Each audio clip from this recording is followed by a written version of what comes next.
పద్మ అవార్డుల వ్యవహారంలో కాంగ్రెస్ బీజేపీ నేతల మధ్య వార్ మొదలైంది. తెలంగాణ సర్కారు సిఫార్సును పక్కన పెట్టడంపై అసంతృప్తి వ్యక్తమవడం, దానికి బీజేపీ నుండి కౌంటర్ రావడంతో మాటల యుద్ధంకు తెరలేసింది. గద్దర్ పద్మ అవార్డు స్థాయి కాదని బండి వ్యాఖ్యానించడంపై కాంగ్రెస్ నేతలు కౌంటర్లిస్తున్నారు.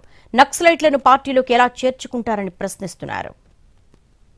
కాంగ్రెస్ బీజేపీ నేతల మధ్య మాటల యుద్ధం కొనసాగుతోంది. తెలంగాణ ప్రభుత్వం సిఫార్సు చేసిన వ్యక్తులకు కేంద్రం పద్మశ్రీ అవార్డులను ఇవ్వకపోవడంపై సీఎం రేవంత్ రెడ్డి అసంతృప్తిని వ్యక్తం చేశారు. గద్దర్ లాంటి తెలంగాణ ఉద్యమకారులకు పద్మ అవార్డు ఇవ్వకపోవడంపై అసహనం వ్యక్తం చేశారు. కేంద్ర ప్రభుత్వం గద్దర్ను చుక్కా రామయ్య గారిని, జయ జయ హే తెలంగాణ అందించిన అందశ్రీని, గోరె టెంకన్నను, జయతీర్ తిరుమలరావు గారిని అసలు పరిగణలోకి తీసుకోకపోవడం అనేది ఇది మన తెలంగాణ సమాజానికి కొంత బాధ కలిగించే అంశము.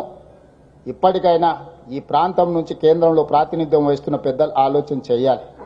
సీఎం రేవంత్ రెడ్డి చేసిన వ్యాఖ్యలపై కేంద్ర మంత్రి బండి సంజయ్ కౌంటర్ చేశారు. గద్దర్ లాంటి నక్సలైట్ కి తాము పద్మశ్రీ ఇవ్వబోమని స్పష్టం చేశారు. ఎంతో మంది బీజేపీ కార్యకర్తలను కాల్చి చంపిన చరిత్ర గద్దర్ది అంటూ ఫైర్ అయ్యారు. ప్రభుత్వం సిఫార్సు చేసిన వాళ్లెవరూ పద్మ అవార్డుల స్థాయి వారు కాదని వ్యాఖ్యానించారు. చెప్పండి అనే భావజాలమైంది. ఎంతమంది భారతీయ జనతా పార్టీ కార్యకర్తలను మర్డర్ చేసిన వ్యక్తులు ఆయన ఎట్టిస్తాం? మేము పక్కా అయ్యాం. మా కార్యకర్తలు చంపితే, మా కార్యకర్తలు చంపిన కార్యకర్తలను పాటలు పాడిన వ్యక్తి గద్దర్. అనేక మంది పోలీసులను ఎన్కౌంటర్ చేసిన విషయంలో గద్దర్ ఎట్లిస్తాం?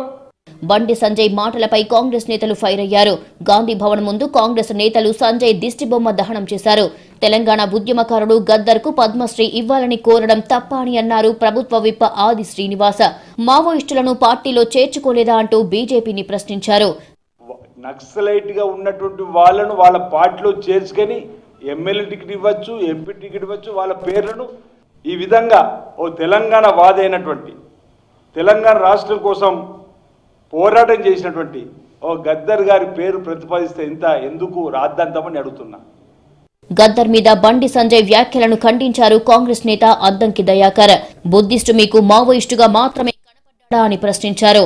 తెలంగాణ ఉద్యమకారుడు, దళిత ప్రజా ఉద్యమకారుడు కనిపించలేదా అని అన్నారు. సమతామూర్తి విగ్రహం ఓపెనింగ్ వచ్చినప్పుడు అక్కడ రామానుజం గారి పాట పాడుకుంటూ ఉన్న గద్దర్ గారు మీకు కనిపించలేదా? దళిత పల్లెలు రోధిస్తుంటే చుండూరు కారంచేడు సంఘటనలు జరిగినప్పుడు దోషి గొంగడి గట్టియాల దళితుల కొరకు పాడినప్పుడు మీకు గద్దర్ గారు కనిపించలేదా?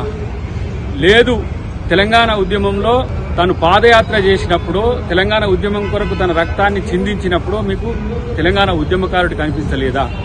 మొత్తానికి పద్మ అవార్డుల పంచాయతీ చినికి గాలివానలా తయారయ్యింది. బీజేపీ కాంగ్రెస్ నేతల మధ్య పొలిటికల్ వార్కి తెరలేపింది.